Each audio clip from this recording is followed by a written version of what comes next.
Good morning, ladies. I hope you're doing well today. I wanted to pop in this morning a little bit, and I wanted to talk about something that a lot of us struggle with, and that is the issue of balance. Okay. First, I want to start off by just saying the obvious. We all know that balance is a myth. You know, we've been told we can balance all these things, but we all know it hasn't worked. But we buy into this idea of balance because we think that if we work hard enough, fast enough, if we work smarter, if we do all those things, that we will be in control of all the things that are going on in our life. You know, the job, the home, the family, the spouse, the kids, the dog, the volunteer activities, all those things that are always coming at us, frankly, like a Gatling gun most of the time. And so we buy into this idea of balance, thinking that we can do it all and do it well. And truthfully, most of the time it just ends up making us feel like a failure, doesn't it?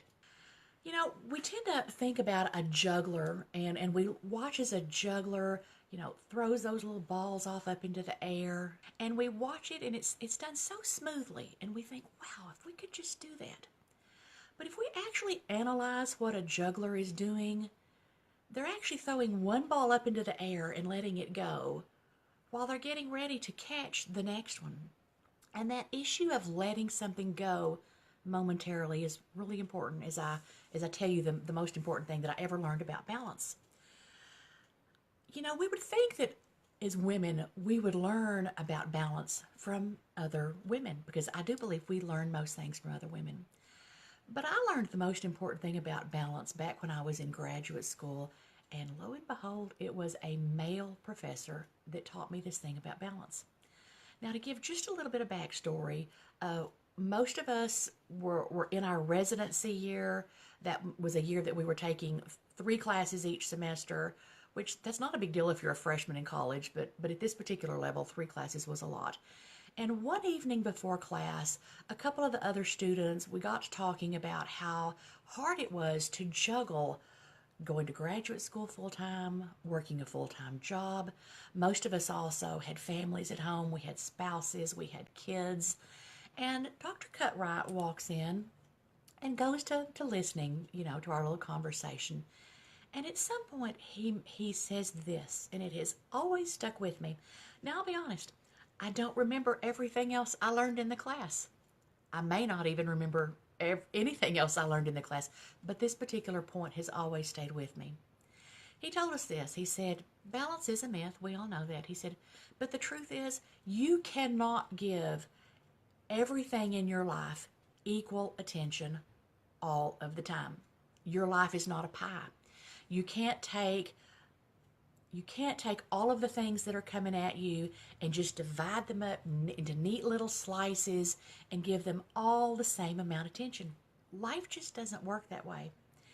He said there are going to be times in life, and of course he was talking to us as graduate students, and so he was putting it in that context, but there are going to be times when something in your life demands more attention than the other things do. And of course, he went on to talk about how that applied to us in graduate school and with papers and projects and presentations and when we got into our dissertation research and all of those things. He said, but when that time comes that something demands more attention, he said, you have to make a very conscious decision to focus on that which is the most critical, the most important, and you have to make a conscious decision to let the other things go on the back burner for a while. And now he went on and he gave us this example. He said, for example, he said, during the course of this semester, he said, there will be times when graduate school will have to come first. You will be working on a big project with other people, or you will be involved in research that you have to get done. And at that time, school is going to have to come first. And your job and things at home are going to have to slide a little bit. He said, but there are going to be other times in this semester when things at work are really critical. And he said, obviously you need your jobs. That's how you pay for graduate school. He said, and at that time you will need to let school slide a little bit, put it on the back burner, and let things at home slide a little bit. But he said, there also are going to be times when something at home is really critical in demanding attention, whether it's the state of your house or whether your spouse or your kids need attention, and you're going to need to let school and work slide a little bit. He said the secret is don't let any one thing go on the back burner for too long. Because he said any one thing that is always set to the back burner, eventually, he said, you lose it. He said, of course, he said, if you let your job be on the back burner and let it slide too long, he said, your boss is going to get really unhappy with you. And at some point, you may get a bad performance review. You might lose that job. He said, if you let school stay on the back burner, he said, obviously, you won't make the good grades and you won't get that dissertation done and you won't get that diploma. He said, but also people make the mistake a lot of times is they put family on the back burner. And he said, you can't let family stay on the back burner either. You know, it's hard to make those decisions sometimes about what is the most important. Now, I read a book several years ago, and the book was called 10-10-10, written by a lady named Susie Welch. And the crux of that book was that as you're making choices in your life, ask yourself, will this matter in 10 minutes? Will it matter in 10 months? Will it matter in 10 years? And you know, all of us have to make those conscious decisions ourselves about what we're going to focus our attention on and what we're going to put on the back burner. But that was an interesting book. It was an interesting way to look at that idea of what is most important right now, but what will also be most important in the long run. For example, sometimes we think, well, you know, we'll set that home and family aside for a while. They'll understand. They understand what I'm working towards in my business or my job or school, and we'll let that slide.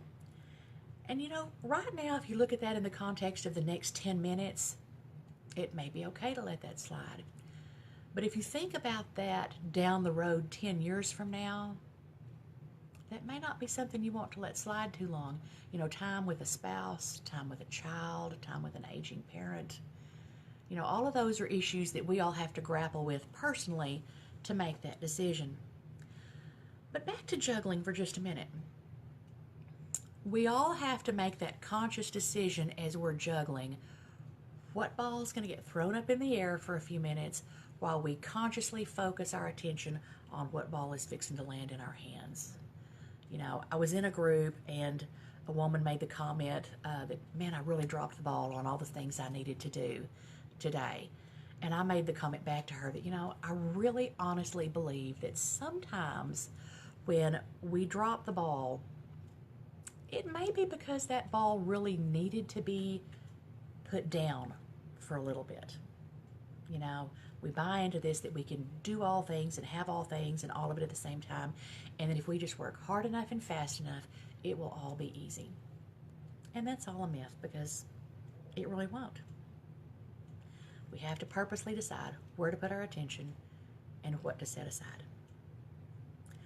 Anyway, those were just some thoughts I had about balance. I know as we get going into New Year, you know, I've heard some of y'all talk about, you know, the projects that you're working on. I'll be honest, I had this a couple of days ago. I had to purposely step away from the computer because the state of my house was driving me nuts.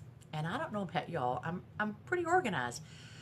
But sometimes when you get so focused on work or something else, you look up and you realize, holy cow, the mess is driving me nuts. And I don't function very well when it gets to that point. And I had to purposely decide that for this moment, I have got to get some of this stuff cleared up, cleaned out, organized, cleaned up, or I just can't function very well. It was a conscious decision on my part. Did I really have the time? No, probably not really, but on the other hand, sometimes you've got to take the time whether you think you have it or not. So anyway, I would love in the comments to know what it is that you struggle with when it comes to balance, and also what lessons you have learned that you can share with the rest of us about balance. You know, I honestly believe that we learn the best things from each other. No one person has all the answers, but the answer is in the room.